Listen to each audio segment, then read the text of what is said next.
The Call Room Road to Records is powered by HOKA. I've had the absolute ride of a lifetime releasing these Call Room series around track season, cross country season, and I've always been honored that HOKA comes on and sponsors them, helps me produce the best possible episodes that I can. This year's edition of the Call Room, I'm so excited about. It's leading into the 2025 edition of the HOKA Festival of Miles, held June 5th in St. Louis, Missouri. This year, the races are literally going to be bigger and better than ever. The fields that have already been announced are absolutely remarkable, and HOKA is there every step of the way. I cannot wait to talk to both the top boys and the top girl contenders as they journey to St. Louis to chase records, to chase history. It's going to be an absolute blast, and I can't wait for this podcast series leading into the historic event that is the HOKA Festival of Miles meet. If you're in the midst of your track season, I highly recommend checking out HOKA's race day products. Join HOKA's next generation of fast family this year at the HOKA Festival of Miles, the Summer Mile Club, and the Foot Locker Cross Country National Championships. Enjoy today's episode of the Call Room Road to Records, powered by HOKA. I think, in my opinion, it's going to be arguably the best race in high school history with the type of names that are going to be all there. I mean, I think that's something crazy is going to get thrown down, and I think, honestly, everyone expects it. So it's up to us to go on and put on a show. That was TJ Hansen today on the Call Room Road to Records.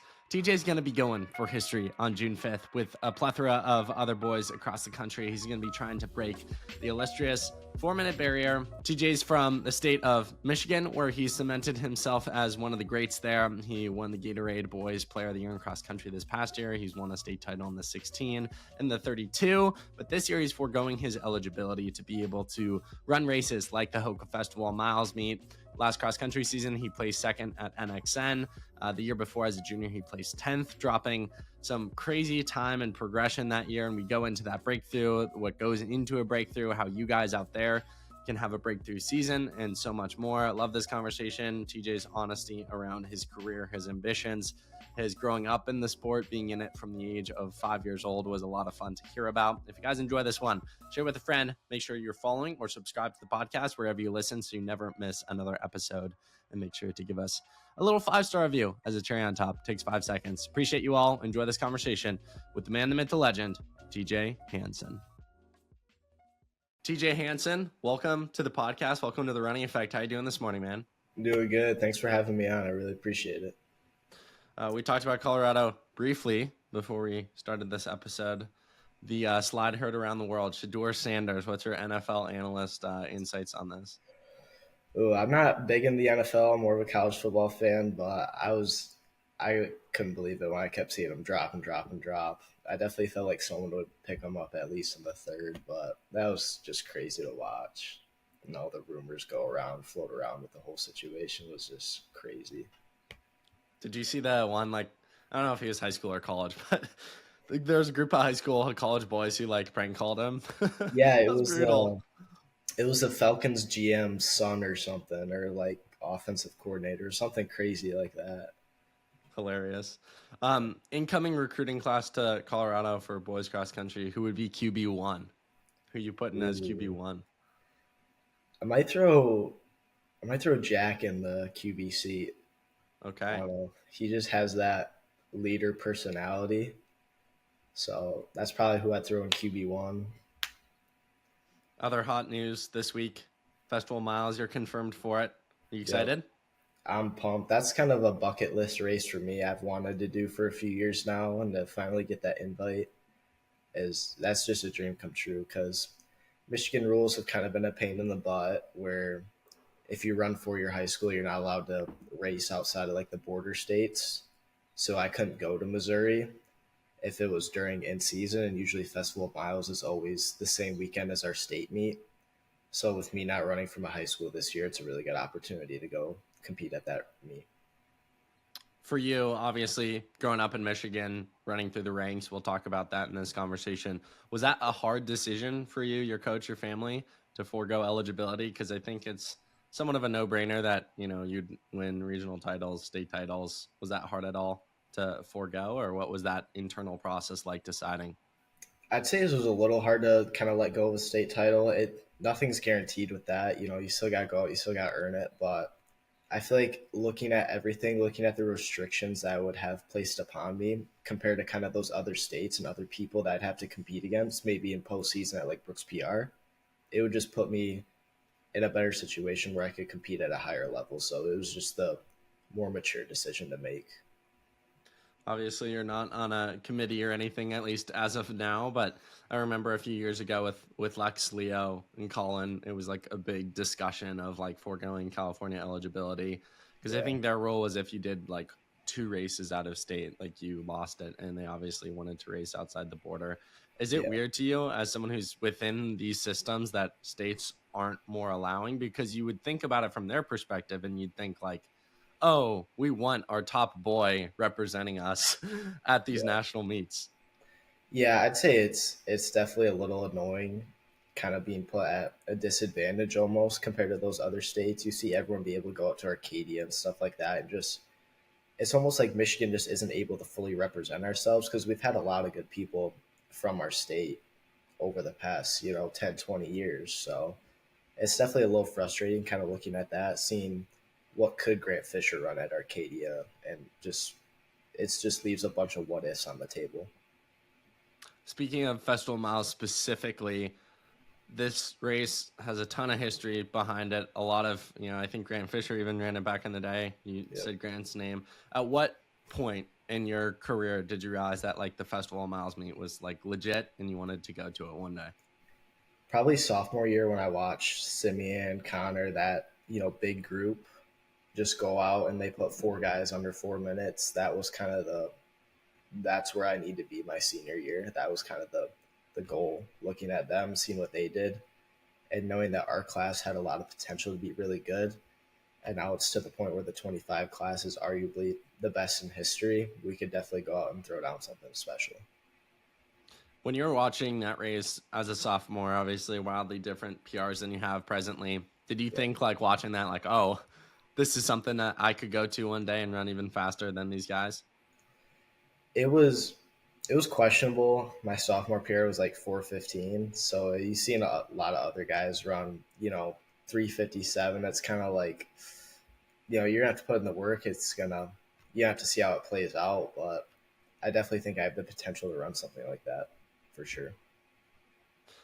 Talking about the field this year, obviously you're one of a few guys announced right now. We've got Owen, who's run 3:56, Taven and Josiah, who have both broken 4, Tommy Latham, who's broken 4. You're right on that cusp. Corbin Coombs is right on that cusp. I know other guys are yet to be announced.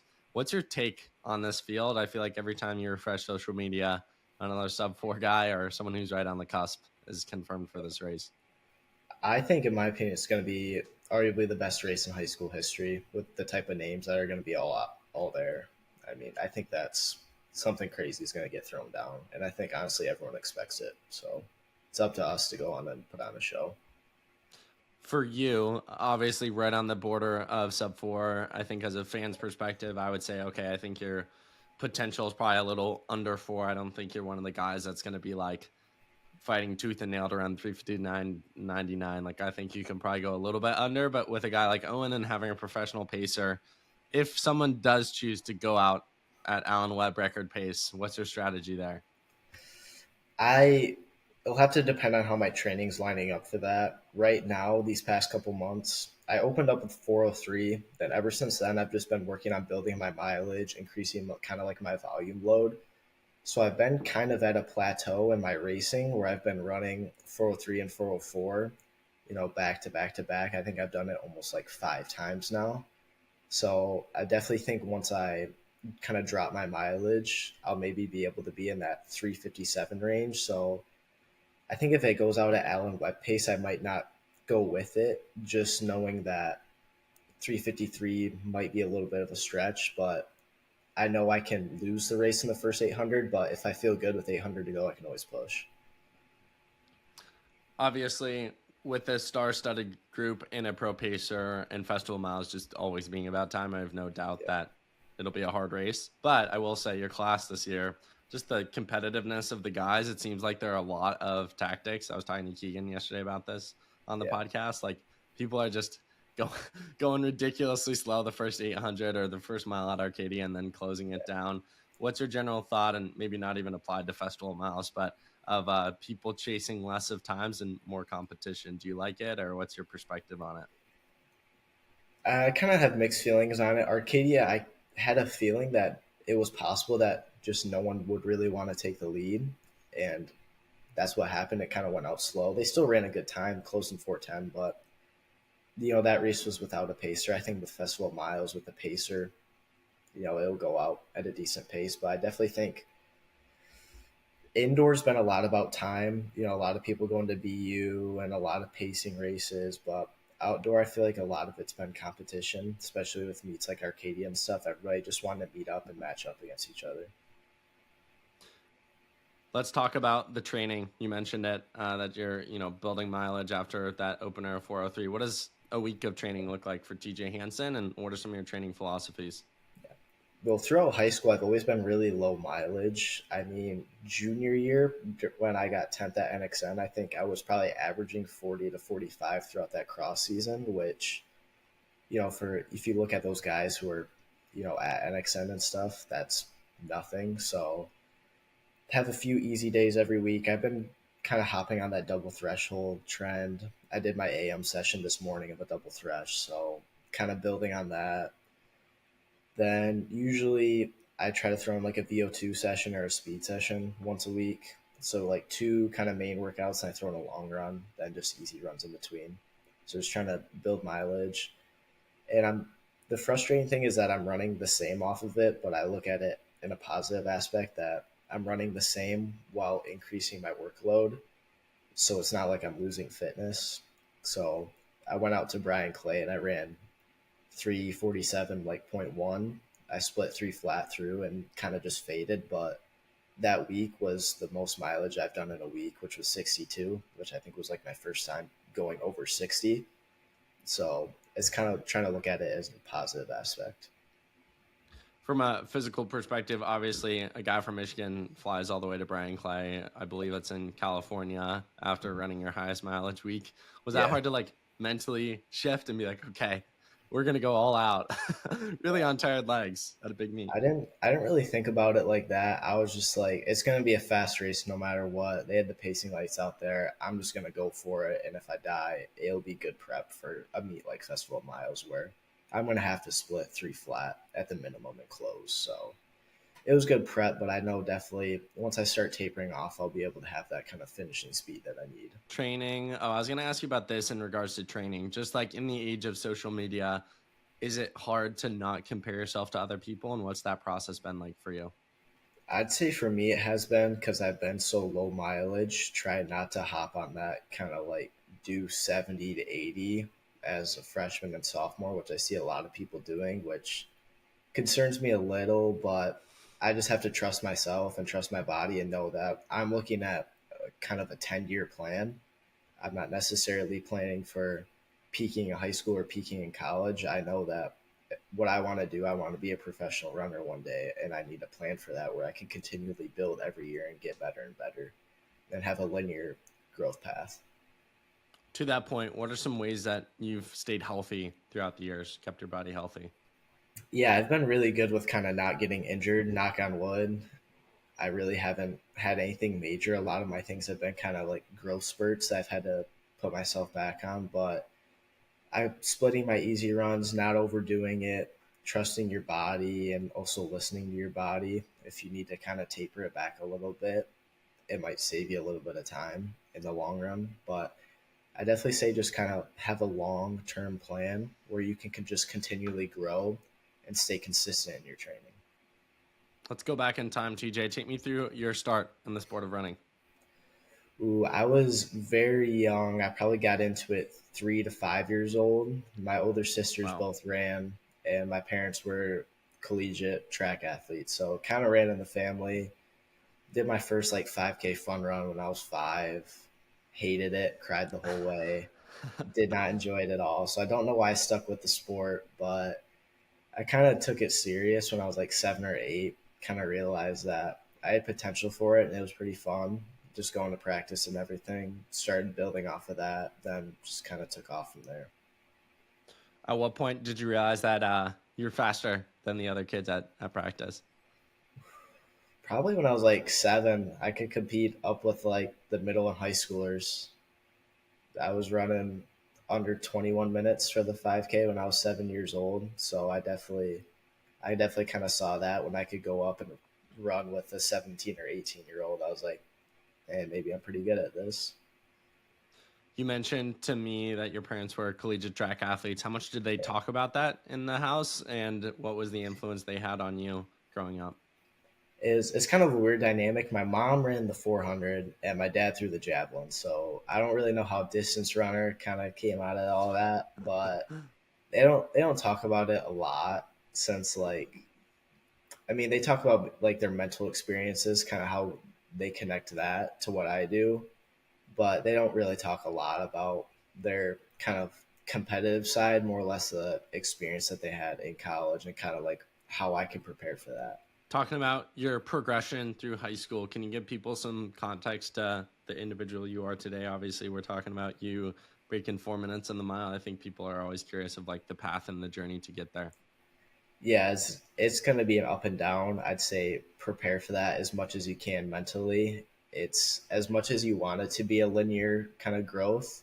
It's going to look like a stock graph. It's going to go up and down, and just you got to prepare for that mentally and just trust yourself, trust your training. Be smart with it is the best thing I can say. Definitely don't overwork yourself where you're young.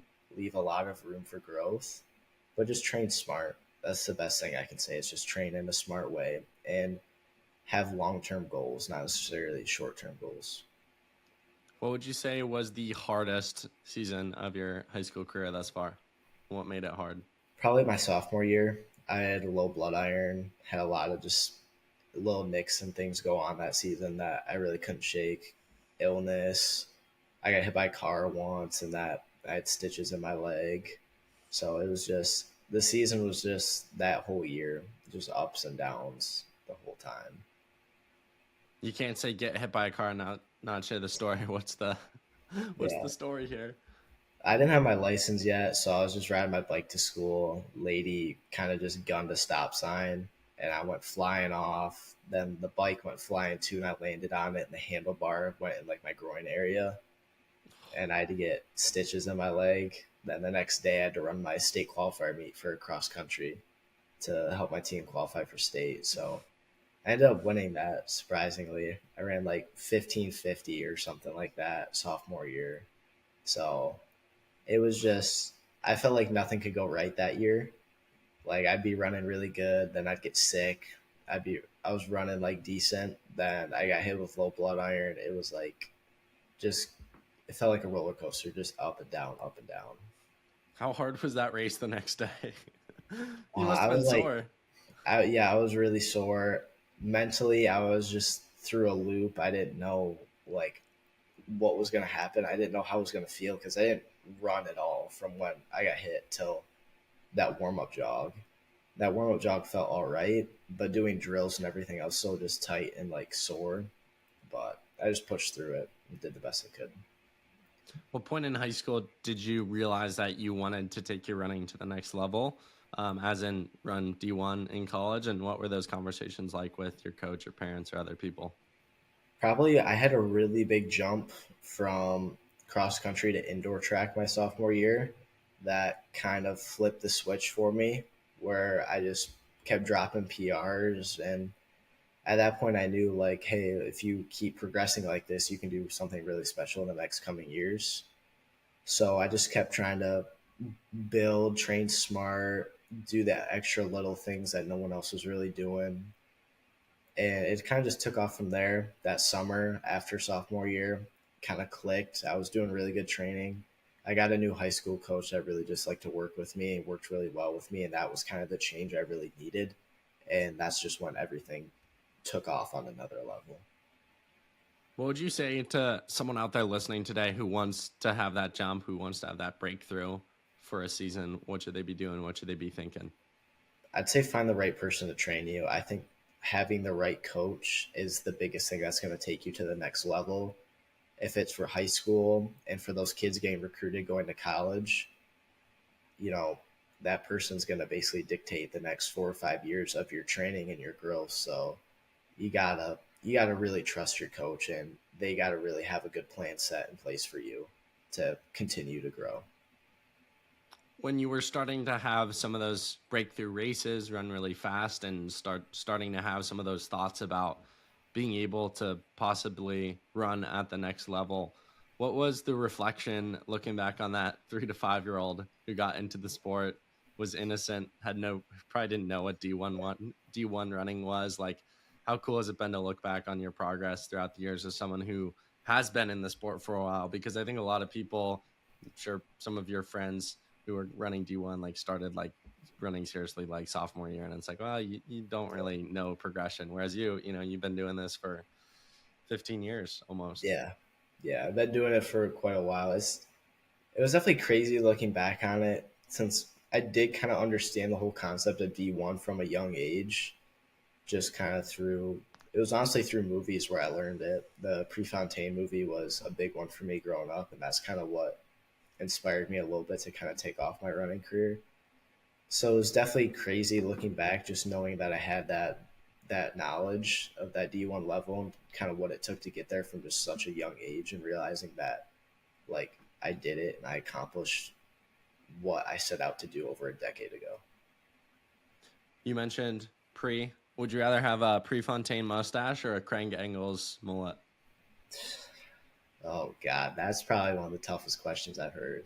I might have to go with the stash. I don't know. Okay. I have to go with the stash. It's so tough. Craig Engels is one of my favorites. He's such a character. So it's definitely tough. My mom would never let me rock a mullet, so I'd probably have to go mustache then. That might be the only one she'd allow. As someone who's a fan of the sport, talking about pre, connecting those two worlds, do you miss that sort of style of racing where it's like someone's just going balls to the wall and they don't really care if it comes back to bite them later because they're trying to put on a show?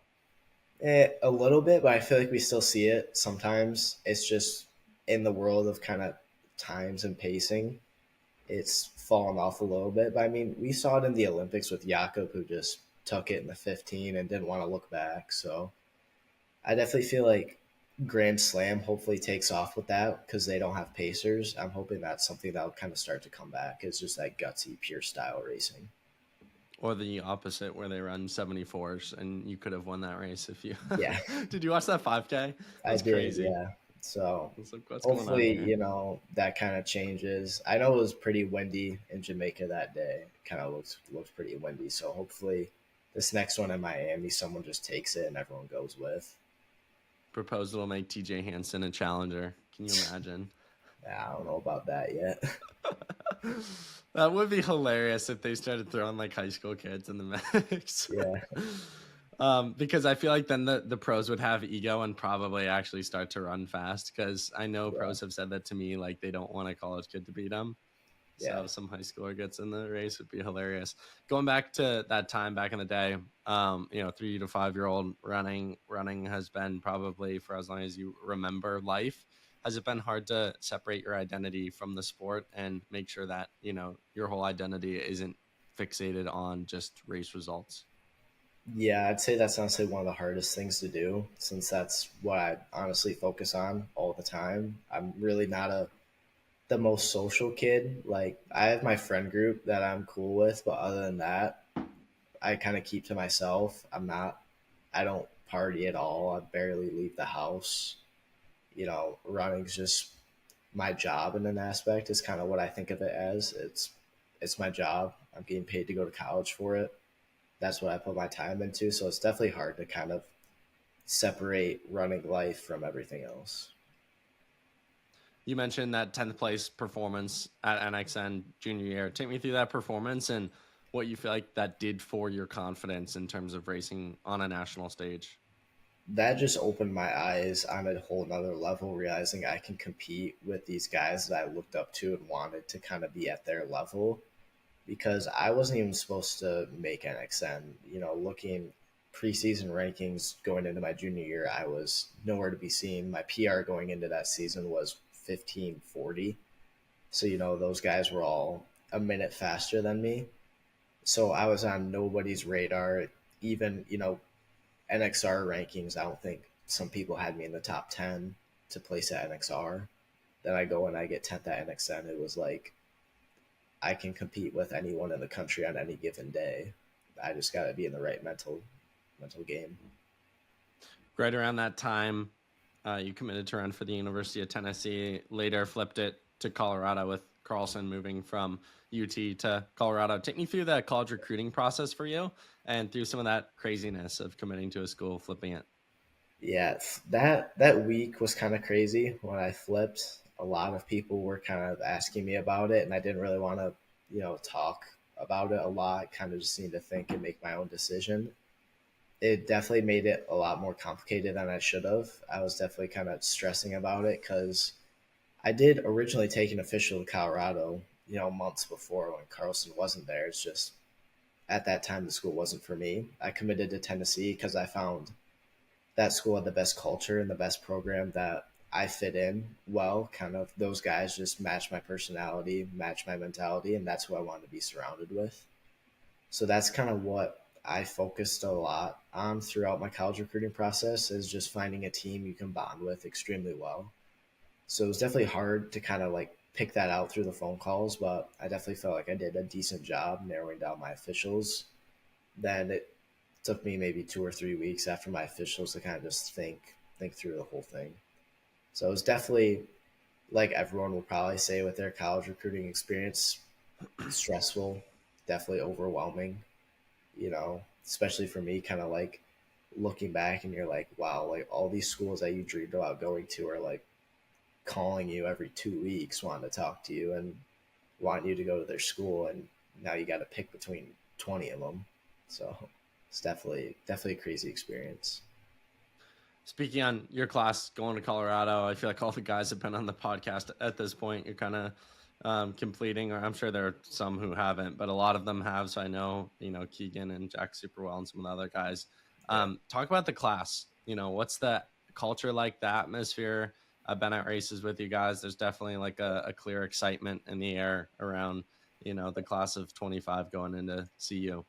We're so pumped. I mean, I've known Keegan since I was 10 years old. We've been racing each other for that long, and now we're going to be college roommates is like such a crazy thing to just wrap our heads around that we just can't believe. Then the bond I've built with Jack over the past year and the bond I built with Trey, we can't wait to get to Boulder. We just want to get there as soon as possible and get in and start training with each other every day. Like, I don't think any of us could like actually describe how excited we are to get in together and just work. Speaking on, your impact in the state of Michigan where you grew up, you were named the Gatorade 2024-2025 Player of the Year in boys cross country. You were also won Division II state championships in both the 1600 and 3200. Michigan, I think, is a state that doesn't fully get its flowers for some of the reasons we previously mentioned about some of the rules and restrictions, but I feel like always has really, really good guys every couple of years. You're one of those guys. Hobbs Kessler a few years ago, Grant Fisher. You look at Foot Locker. I feel like there were always guys from Michigan who were placing within the top 5. What's it like to be a part of this state and to leave, your impact within the state that you grew up in? Yeah, it's definitely kind of just crazy to look back that I'm being placed up there with my idols, and having people look up to me in that same aspect is just something I've tried to grasp over the past year. And also kind of just want to keep building on that and show those kids from Michigan that it's possible. You can do it. You just got to put in the work. And that's, I guess, part of the statement I'm trying to make with not running for my high school, is that there's a lot of opportunities outside of Michigan that most people just don't have the availability to go out and do. So it's been a crazy experience, but I keep trying to build on that, try to add my name to the Sub-4 list. Let's talk about the rest of the season leading into Festival of Miles, which got on the docket. What's training look like, and where's your mindset at heading into May? Well, I was supposed to race this Friday, but last week I got sick. I'm still recovering off of it. I'm still like 10 pounds down now. So I'm still trying to like gain that weight back and still feel healthy while training. So that's kind of been a little bit of a struggle that I'm trying to overcome right now. So might pop in a race next week or in like 10 days just to try to get my legs moving again. But I'm the biggest focus is just trying to build my mileage and build my volume in my training. So once I taper, I'll feel amazing at Festival of Miles, which is that and Brooks PR is like the biggest thing for me that of my high school career. Like those two races are what I have circled on the calendar. Over under 5.5 guys, 4 minutes, Festival of Miles.